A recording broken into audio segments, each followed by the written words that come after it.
কাঁচা বাজার থেকে শুরু করে আজকের রঙিন রূপ, নীলা মার্কেট শুধু খাবার নয়, গল্পেরও সাক্ষী। খাদ্য পর্যটনের নতুন গন্তব্য এখন পূর্বাচলের ৩০০ ফিট। ভ্রমণ পিপাসুদের আড্ডা আর নানা রকম খাবারের সমারোহে জনপ্রিয় হয়ে উঠেছে নীলা মার্কেট। মাহমুদুল হাসানের প্রতিবেদনে বিস্তারিত, ছবি তুলেছেন জহিরুল হুদা ও খলিলুর রহমান। ওয়ালটন এখন দেশের সীমানা পেরিয়ে পৌঁছে গিয়েছে ৫০টিরও বেশি দেশে। ওয়ালটন, ঘরে ঘরে বিশ্বজুড়ে। নীলা মার্কেট শুরুটা হয়েছিল সাধারণ কাঁচা বাজার দিয়ে, কিন্তু এখন সেটা রূপ নিয়েছে ভ্রমণ আর খাদ্যপ্রেমীদের মিলন মেলায়। ২ যুগ আগে যা ছিল পরিচিত, আজ সেটা আরো জনপ্রিয়। সবার কাছে পরিচিত নীলা মার্কেট, কিন্তু কজন জানে কে এই নীলা?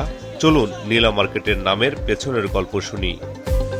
রূপগঞ্জ উপজেলার ভোলানাথপুর ইউনিয়নের এই জায়গা একসময় ছিল ব্যক্তি মালিকানাধীন জমি।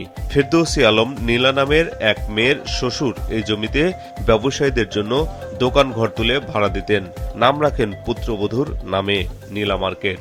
ভাইস চেয়ারম্যান নীলা, হ্যাঁ এই চেয়ারম্যান হওয়ার পরে একটা অফিস করছে বাজারে নাও করার পরে মনে করেন এই নীলা মার্কেট নাম দিছে। এর আগে কিন্তু এটা নীলা মার্কেট ছিল না, এটা পূর্বাঞ্চল উপশহর ছিল।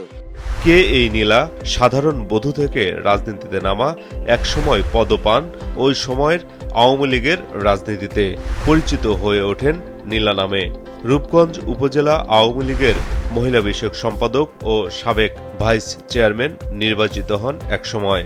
যখন নাকি কয়েকটা দোকানপাট বাজার হইল, বাজারে কাঁচামাল, কাঁচা তরকারি, মাছ, বিভিন্ন মানুষের ওই যে সবজি মবজি এলাকাতে নিয়ে আসতো, তুললো, তখন মার্কেটটা কিন্তু আপনার সাইনবোর্ডের নামটা দেওয়া হয়েছে।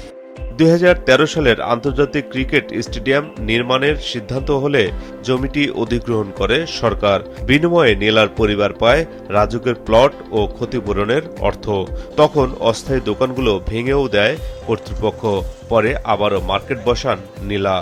2বার মেম্বারি করলো, 3বার উপজেলা চেয়ারম্যান হইলো, 2বার হয়েছে মতন ওই যে নীলগা রাজুক ওই জায়গা নিচে মতন ওই যে এই জায়গাগুলো হ্যাঁ হৌরে রই 60 বিঘা 50 বিঘা জমিন হ্যাঁ মাইসের বইতে দিছে। মাইসের অনুযায়ী তো কেউ দুধ বেচতো, কেউ শসা বেচতো, কেউ কলা বেচতো, মূলা বেচতো, মানে হ্যাঁ গেলে 4 পয়সা বেশি পাইতো। টাউনের মানুষের নামছে একদম রাস্তার পার নিয়ে বসতো।